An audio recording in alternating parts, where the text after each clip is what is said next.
Experienced side ہے اور کافی عرصے سے اگر میں محمد اکرم کی بات کروں تو کافی عرصے سے محمد اکرم جب میں تھا تو میں اس کو محمد اکرم کو لے کے آیا تھا. شروع 2-3 سال ہم نے بڑا زبردست کام کیا, لیکن آئی ڈونٹ نو کہ اس کے بعد ہر لحاظ سے کمبینیشن یا تو مینجمنٹ کھلا نہیں پا رہی ان لڑکوں کو اس طریقے سے. آئی تھنک یہی بات میں دوبارہ کہوں گا آپ سے سویرا کہ میرے خیال میں جو ہے نا کپتان جو ہے اس کو ایک تو یہ ہے کہ اس کی اپنی پرفارمنس ایک بہت بڑا سوالیہ نشان ہے. اچھا ہوا کل کے میچ میں اس نے رن کیے, امید کر رہے ہیں کہ انشاءاللہ آگے بھی رن کرے گا, جس طرح یوسف نے لاسٹ ٹائم کہا تھا کہ پاکستان کرکٹ کے لیے بہت بہتر ہے یہ چیز نا. تو باقی Karachi compare to last year اس سال مچ بیٹر نظر آ رہی ہے. وارنر کا پرفارم کرنا ضروری تھا ایز اے کیپٹن. تو میں سمجھتا ہوں کہ انہوں نے جو اچھی کرکٹ کھیلی ہے کراچی نے, کم سے کم غلطیاں کی ہیں, اور اس میں یہی ہے T20 میں کہ آپ کسی بھی ٹیم کو انڈر ایسٹیمیٹ کر نہیں سکتے. بات فرق جو ہوتا ہے وہ یہ ہوتا ہے کہ کم سے کم بیٹنگ بالنگ اور فیلڈنگ کے اندر جو کم سے کم غلطی کرتا ہے وہ جیتتا ہے. بالکل. جب پشاور زلمی کی بات کریں اور کراچی کنگز کی بات کریں, دونوں وہ پلیئرز جو کہ ابھی اس لیگ کرتے ہوئے نہیں دکھ رہے تھے, ایک طرف بابر اعظم پشاور زلمی کی طرف سے, دوسری طرف وارنر کراچی کنگز کی طرف سے, دونوں کے ضرور رنز تو آئے, مگر کیا بابر اعظم کے رنز نے کیونکہ پشاور زلمی کو فائدہ نہیں پہنچایا, تو ور دے ایپٹ رنز, یا صرف ہم اس پہ ذرا سیٹسفائی ہو جائیں کہ ایٹ لیسٹ رنز تو آئے, کیونکہ بابر کے لیے بڑا ضروری ہے اور پاکستان ٹیم کے لیے بہت ضروری ہے کہ رنز آنے چاہیے. میچ سمری پہ نظر ڈال لیتے ہیں کہ ایکچولی ہوا کیا, and yes he was the highest scorer for Peshawar Zalmi. Match summary آپ کے سامنے اسکرین. میچ سمری جی, بابر اعظم 147 رن سکور کیے. پشاور زلمی نے پہلے بیٹنگ کرتے ہوئے 8 وکٹوں کے نقصان پر بابر کے 41 گیندوں پر 46 رنز آئے, 21 گیندوں پر 28 رنز محمد حارث کے آئے, 13 گیندوں پر ناٹ آؤٹ جوزف نے 24 رن سکور کیے. خوشدل شاہ نے 3 اوورز میں دیے 20 رنز اور 3 وکٹیں حاصل کی. 4 اوورز میں 30 رنز دیے عباس آفریدی نے 3 وکٹیں حاصل کی. 4 اوورز میں 14 رنز دیے میر حمزہ نے اور 1 وکٹ حاصل کرنے میں کامیاب رہے. 148 رنز اس کے جواب میں کراچی کنگز نے بنائے 19.3 اوورز پر. ڈیوڈ وارنر نے 47 گیندوں پر 7 رن سکور کیے. 17 گیندوں پر 23 ناٹ آؤٹ خوشدل شاہ کے تھے. 11 گیندوں پر 14 رنز محمد نبی کے تھے. لوک ووڈ کے 4 اوورز میں 3 وکٹیں انہوں نے لی. 28 رنز ان کے 4 اوورز میں بنے. 4 اوورز میں 32 رنز بنے علی رضا کے, 2 وکٹیں انہوں نے حاصل کی. عارف یعقوب کے 4 اوورز میں 18 رنز بنے اور 1 وکٹ ان کے حصے میں آئے. کراچی کنگز نے یوں یہ میچ 2 وکٹوں سے اپنے نام کیا. یوسف, بابر اعظم یس 0 then 1 then 2, اچھی خبر یہ ہے کہ 46 right now, slow and steady, مگر آپ کو لگتا ہے کہ وہ امپیکٹ آگے پڑھا, اور مگر ان کے علاوہ پھر کسی نے کچھ اپلائی بھی نہیں کیا خود کو. بسم اللہ الرحمن الرحیم. ایک چیز تو اچھی ہے کہ رنز ہو گئے, لیکن مجھے اتنے کمفرٹیبل نہیں لگ رہے تھے کھیلتے ہوئے. جو وہ کھیل رہے تھے, جو کلاس ہے, جو 3 چانسز پہ آئے ہیں یہ رن, جس طرح وہ کھیلتے ہیں اس طرح کی بیٹنگ ابھی نظر نہیں آئی. رنز آ گئے ہیں, یہ بھی اچھی بات ہے, چلے کانفیڈنس کے لیے اچھی چیز ہے, لیکن جس لیول کا وہ پلیئر ہے ویسی کل بیٹنگ نظر نہیں آئی. امید کرتے ہیں کہ یہ رنز اس کو بیک کریں اور یہ دوبارہ سے اپنی آہستہ آہستہ پیس کو پکڑے, جس طرح یہ کھیلتا ہے ویسا کھیلنا شروع ہو جائے. امپرومنٹ کی ہمیشہ گنجائش ہوتی ہے اور بہت زیادہ ضرورت ہے ابھی. اگر یہ اگلے میچز میں اس وکٹ پہ دیکھیں, پچھلے میچ میں بھی اتنے ہی رنز بنے تھے, پھر اتنے ہی ہیں کہ 10-15 رنز اس میں زیادہ بنے.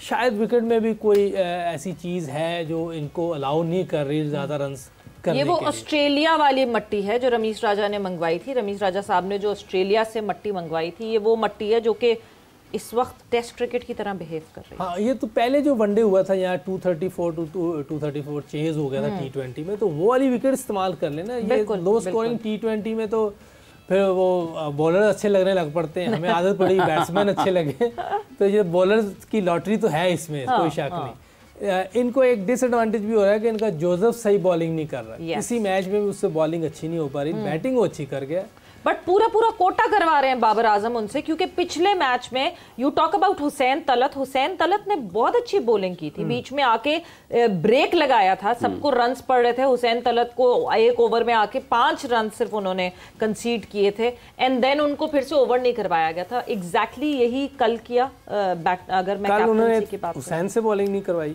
20ویں اوور.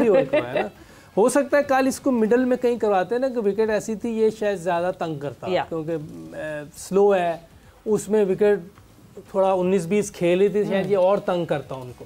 آخری اوور والا جو آئیڈیا تھا یہ تھوڑا میرا خیال رسکی تھا, کیونکہ اس وقت تو آپ کو गो फॉर किल जाना होता है तो उसमें बेस्ट बॉलर चाहिए होता है, बेस्ट बॉलर चाहिए होता है, तो उसमें लगने के चांसेस भी थे क्योंकि लो स्कोरिंग गेम चल रही थी।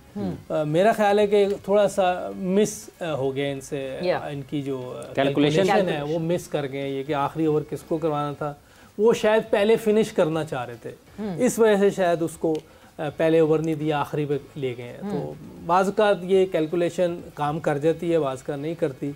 बहरहाल ये एक बॉलर तो ज़रूर खिलाना चाहिए इनको, एक बॉलर, क्योंकि ये उस पर डिपेंड कर रहे हैं, इन दोनों के 2-2 ओवर या किसी तरह 4 ओवर कर जाए, हुसैन और साइम पे, साइम उस पर डिपेंड कर रहे हैं। बाज़ का ये चीज़ें वर्क कर जाती हैं, बाज़ का नहीं करती। तो मेरा ख्याल है कि अगर ये एक अच्छा प्रॉपर बॉलर खिला रहे हैं तो ज़्यादा फ़ायदा होगा कि रन्स कम पड़ेंगे, प्रॉपर बॉलर को एक आधी विकेट भी लेके जा सकते हैं। कप्तान जी आपके ख्याल में कोई ये जो कैलकुलेशन है जिस तरह अभी यूसुफ साहब बता रहे हैं, ये कप्तान किस हवाले से इसको बना सकता है कि आखिरी ओवर तक भी तो जाना है तो बेस्ट बॉलर रखना चाहिए आखिर तक? फिर जो मिसाल है ना, every day is not Sunday. बात यह है कि जब 6 ओवर हुए थे ना पहले, तो आपको महसूस हो रहा था कि ये शायद 100, 125, 110, 120 भी नहीं करेंगे, जिस तरह 6 ओवर खेले गए हैं और जिस तरह गेंद बीट हो रही थी। जैसा उन्होंने बताया ऑस्ट्रेलियन मिट्टी थी तो शायद उसने पता लग गया था कि वार्नर है, तो वो स्कोर कर गया। बात यह है कि हुसैन तलत मेरी टीम में खेलते थे, जिस साथ दौरा भी किए, is a very good allrounder. दूसरा बाबर आजम भी पैदा नहीं होना, जो बाबर आजम की परफॉर्मेंस है, जिस तरह उसने नाम बनाया, और ना कुछ होने के बावजूद भी कितने फैन थे स्टेडियम में जो बाबर आजम के थे, तो लोग देखने आते हैं। वार्नर को भी देखा ना, अगर आप और कोई होता वो कहता यार 3 मैचों में कुछ नहीं किया, बाहर बिठा दो, तो ऐसे ही है ना। बाबर का भी वही था कि, लेकिन पता है सबको कि यार इनकी कैपेसिटी क्या है, इनकी बैकग्राउंड क्या है, इन्होंने क्या किया, इस वजह से नहीं बिठाया जाता।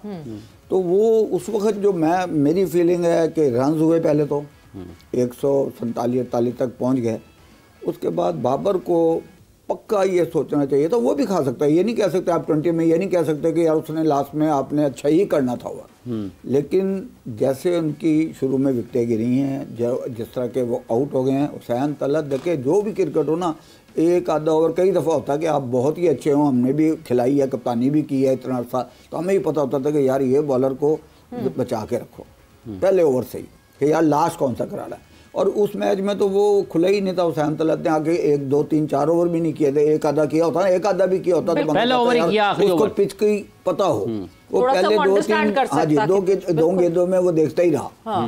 और जिस तरह बाबर को शुरू में चांस मिला, तो मैं नहीं समझता कि अगर आप नेशनल टीम में हो और कोच हो, तो अमीर हमजा वो भी मेरे साथ नॉर्वे भी जा चुका है, शायद इनको भी पता बैठे, हम देखा उसको, गुड बॉलर है, लेकिन उसने जो कैच छोड़ दिया, अगर वो पकड़ लेते तो वो तीसरा चौथा मैच भी वैसे ही होना था जो पहले रन हुए हैं। तो ये 20 के मैच में डेड डे काउंट, उस दिन की पिच काउंट करती है, उस दिन की फील्डिंग काउंट करती है, आपने गेंद कैसे की हैं, इतना भी वो गोरा खतरनाक नहीं था जितना कालू हुआ थे वो। ऐसे ही ना उसमें मतलब 10-12 रन दिए सिर्फ टोटल। तो उसमें यह थी कि उसको मेरा ख्याल है पहले ओवर 1-2 कराया होता ना, एक आधा भी, तो कम मतलब आप भी समझते हैं कि दरमियान में हुसैन तलत को इस्तेमाल किया, जैसे अभी यूसुफ साहब कहीं भी, ताकि उसको पता हो पिच पे कि यार आज का बिहेव है, हर दिन मुख्तलिफ बिहेव होता है पिच का।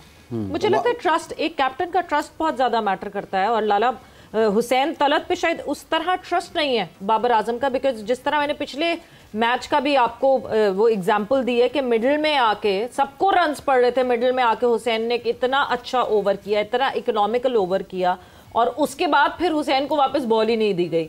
एग्जैक्टली कल भी इसी तरह हुआ। ठीक है, go for the kill, killing it out, आपने वहीं विकेटें निकालनी है, आप वहीं वो कहते हैं थ्रॉटल पे पाँव रखना है तो थ्रॉटल पे पाँव रख दें, मगर कभी आपका प्लान चलेगा, कभी नहीं चलेगा। आखिरी ओवर के लिए कहीं ना कहीं तो आप बचा सकते थे, बिकॉज 9 रन्स बचाने थे आखिरी ओवर में, and that was a difficult task कि एक प्लेयर अचानक आए और पहले ही ओवर में 9 रन्स बचा ले। सवेरा T20 में टाइम बहुत कम होता है, आपको बहुत क्विक डिसीजंस करने पड़ते हैं। कप्तान होता है, कप्तान के साथ कोई एक और दूसरा वाइस कैप्टन जो भी होता है, वो आपस में जल्दी जल्दी डिसीजन करना होता है, टाइम कम होता है। देखिए मैं फिर दोबारा आपको बताऊंगा, वही बात मैं बार बार रिपीट करूंगा कि अगर पाकिस्तान ने या पेशावर ज़ल्मी ने अगर हमने इस लड़के से जिसको इतना खेला, जिसने दुनिया में अपना नाम बनाया, जिसने पाकिस्तान के लिए बड़ी बड़ी परफॉर्मेंसेस दी हैं, उसका नाम है बाबर आजम। ठीक है, अगर हम चाहते हैं कि यही बाबर आजम हमें आगे मिले तो प्लीज इसके ऊपर से ये कप्तानी वाली रिस्पॉन्सिबिलिटी हटा दें, इसको रिलैक्स खेलने दें, इसको अपनी बैटिंग एंजॉय करने दें,